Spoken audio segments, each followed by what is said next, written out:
কাঁদিও না মা, কাঁদিও না।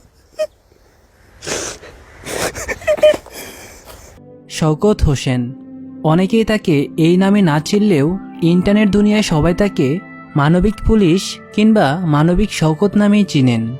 শওকত হোসেন প্রতিদিন তার পুলিশের ডিউটি শেষে কোনো না কোনো ভারসাম্যহীন রোগীকে হাসপাতালে নিয়ে এসে সুস্থ করে তুলছেন। এসব ভারসাম্যহীন রোগীকে দেখভাল করতে গিয়ে তিনি তার চাকরি জীবনে গত 10 বছরে নিজের জন্য একটিও পোশাক কিনেননি। পারিবারিক এবং অফিসের বিভিন্ন অনুষ্ঠানে যেতেন সহকর্মীদের পোশাক পরে। তার বেতনের অর্ধেকের বেশি টাকা ব্যয় হচ্ছে অসহায় এসব রোগীর পেছনে। এমনকি এসব রোগীদের জন্য তিনি তার নিজের 2টি ফার্মেসিও বিক্রি করে দিয়েছেন।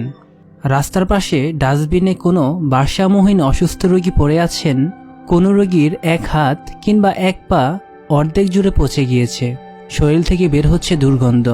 এমন রোগী থেকে সবাই মুখ ফিরিয়ে চলে গেলেও পরম যত্নে তাদের চিকিৎসা দিয়ে ভালো করে তুলছেন সুপার হিউম্যান খ্যাতিপ্রাপ্ত মানবিক পুলিশ সদস্য মোহাম্মদ শওকত হোসেন। আজকে আমরা এই ভিডিওর মাধ্যমে শওকত হোসেনের জীবনের কিছু অজানা তথ্য জানব, যা হয়তো এখনও আপনাদের কাছে অজানা রয়েছে। তো ধৈর্য সহকারে সম্পূর্ণ ভিডিওটি দেখতে থাকুন। তার সম্পূর্ণ নাম হচ্ছে মোহাম্মদ শওকত হোসেন, কিন্তু ইন্টারনেট দুনিয়ায় সবাই তাকে মানবিক পুলিশ কিংবা মানবিক শওকত নামেই চিনেন। এমনকি তার ইউটিউব চ্যানেলের নামও হচ্ছে মানবিক শওকত। শওকত হোসেন নোয়াখালীতে জন্মগ্রহণ করেন।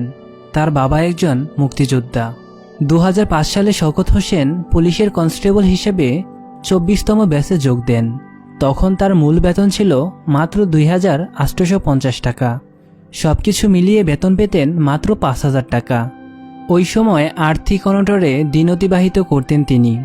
এমনকি তিনি পুলিশের চাকরি ছেড়ে দেওয়ার চিন্তা করেছিলেন, কিন্তু তার বাবা সবসময় তাকে বলতেন ধৈর্য ধরতে, আর তার বাবার কথায় সে চাকরিটি ছাড়েননি।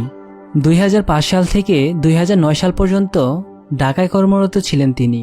এরপর বদলি হয়ে চট্টগ্রাম মেট্রোপলিটন পুলিশে আসেন তিনি। পাশাপাশি তিনি বাংলাদেশ কারিগরি শিক্ষার অধীনে মেডিকেলের উপর 3 বছর মেয়াদী ডিপ্লোমা ও 2 বছর মেয়াদী প্যারামেডিক্যাল বিষয়ের উপর পড়ালেখা করেন। এরপর 2009 সালে কিছুদিন রাঙামাটিতে কর্মরত থাকার পর চট্টগ্রাম বিভাগীয় পুলিশ হাসপাতালে বদলি হন শওকত হোসেন।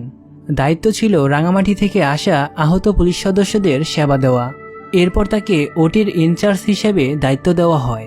পেশাগত দায়িত্ব পালনের পাশাপাশি ফুটপথে পড়ে থাকা ভারসাম্যহীন অসুস্থ রোগীকে হাসপাতালে এনে সুস্থ করে তুলছেন তিনি।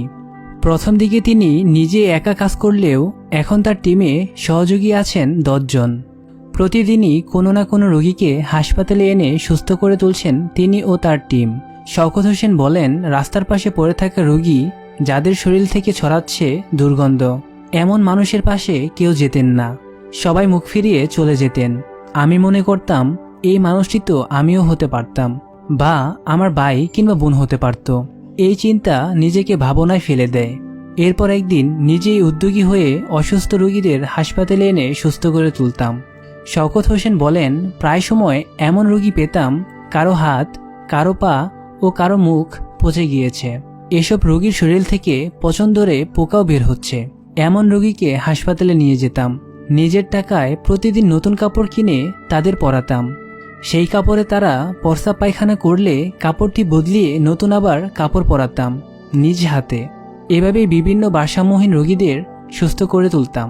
শওকত হোসেন আরও বলেন যে, চাকরি জীবনে গত 10 বছরে নিজের জন্য একটিও নতুন কাপড় কিনিনি। অসহায় রোগীদের চিকিৎসা করতে গিয়ে অনেক টাকার প্রয়োজন হয়, তবে অনেকে এগিয়ে এলেও টাকার পরিমাণটা তেমন বাড়েনি। নিজের বেশিরভাগ টাকা এসব রোগীদের পিছনে চলে যাওয়ায় তিনি তার চাকরি জীবনে গত 10 বছরে এমনকি ঈদেও নতুন পোশাক কিনিনি। বিভিন্ন অনুষ্ঠানে যেতাম সহকর্মীর পোশাক পরে। পরিচিত জনদের বলতাম আমার কিছু গরিব মানুষের জন্য কাপড় চোপড় দরকার। তখন তারা যে পোশাকগুলো দিত তা থেকে অসুস্থ রোগীকে দিতাম এবং কি নিজেও পরতাম। শওকত হোসেনের জীবনের সবথেকে বড় ইচ্ছে হচ্ছে সে একটি হাসপাতাল তৈরি করবে, যে হাসপাতালে বেওয়ারিশ মানুষদের জন্য চিকিৎসা হবে। আমরা সবাই শওকত হোসেনের জন্য দোয়া করব, যেন আল্লাহ তাআলা তার মনের ইচ্ছাটি পূরণ করেন। বন্ধুরা, এই ছিল একজন মানবিক পুলিশ শওকত হোসেনের জীবনের কিছু অজানা তথ্য।